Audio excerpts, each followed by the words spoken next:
Ayan. Pero kanina, Sandro, nagustuhan mo ba yung nag-violin sa kayo na gitara? Yes, actually, napakaganda nga. Kumbaga, pampadagdag ng kulay sa ating umaga. Actually, parang mga students sila from UP College of Music. Yes. So, mga kasama ni Jules siguro sa UP yung mga yan, no? At mamaya makakausap nga nila yan.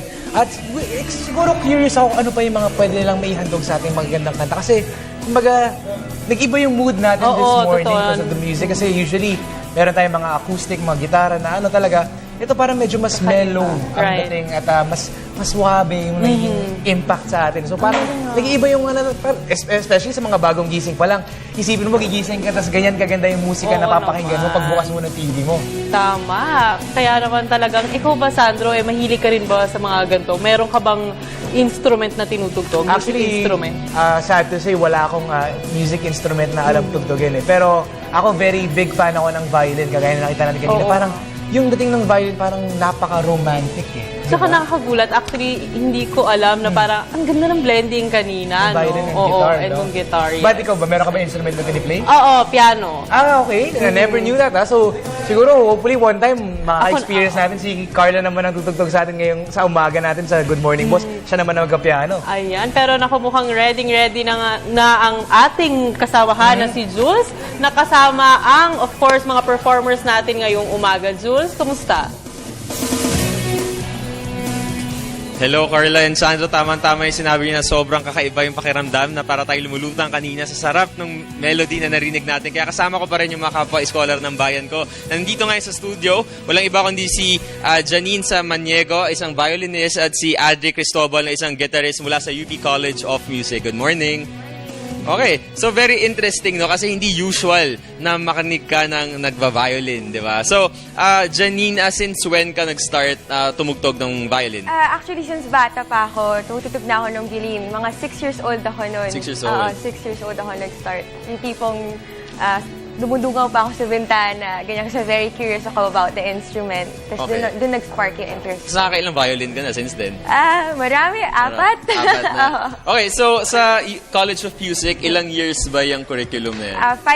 5-year course para sa bachelor's degree. Okay, sa guitar naman? Sa guitar, same lang ang program namin.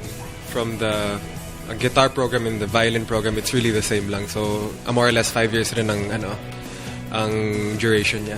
So, ba't sobrang tagal? 5 years? Kasi usual na course, di ba? Mga 4 years lang. Tapos with the instruments, bakit 6 years, 5 years siya umaabot? Kasi meron kaming, wala kaming thesis. So, meron kaming 3 recitals na prepare, 2 solo, tapos isang chamber.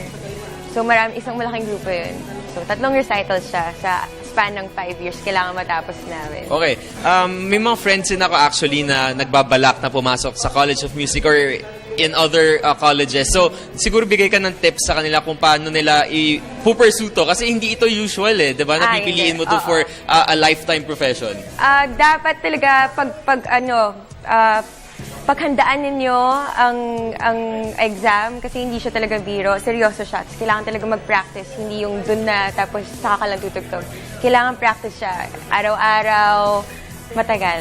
Yeah. Alright, so later on, tutugtog kayo bago tayo magtapos. Pero siguro message na lang sa kanila dahil I believe meron kayong show this August 23. August 23, Please invite them.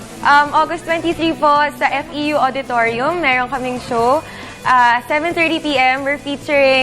We are featuring Jose Artemio Panganiban. He's going to play piano concerto in A minor by Schumann. It's a very reputable piano concerto. So sana makapunta kayo. Okay, so sana sa lahat ng mga boss natin na interesado na mapakinggan ng live. Ito kasi sobrang sarap ng pakiramdam eh. Nakaka-soothing talaga yung feeling. Sabi ko nga, alam nyo ba, sa College of Music, sobrang daming pusa sa college nila. Siguro talaga nakaka-relax yung music. So later on, makakasama namin kayo ulit para tumugtog. Muli nakasama natin isang violinist, walang iba kundi si Janine Samaniego at si Adri Cristobal na isang guitarist mula sa UP College of Music. Kaya balik muna tayo dyan. Maraming salamat mga boss. Ayan. Ayan, nakilala na natin ang ating mga musikero ngayong umaga at aabangan natin siyempre ang kanilang musikang ihahandog sa atin. Pero bagong lahat, siyempre, nais na pasalamat sa lahat ng natin nanood ngayong umaga. Yan na nga po ang 2 oras na punong-puno ng balitaan at impormasyon. Kita-kita po tayo ulit bukas, same time, same channel sa nag-iisang telebisyon ng bayan. Magandang araw sa inyo lahat. Ako po si Sandro Hermoso. Sana marami kayong natutunan at nag-enjoy kayo sa 2 oras natin pagsasama. Again, samahan niyo po ulit kami bukas, same time, same channel at sabay-sabay namin kayong babatiin ng Good morning, boss!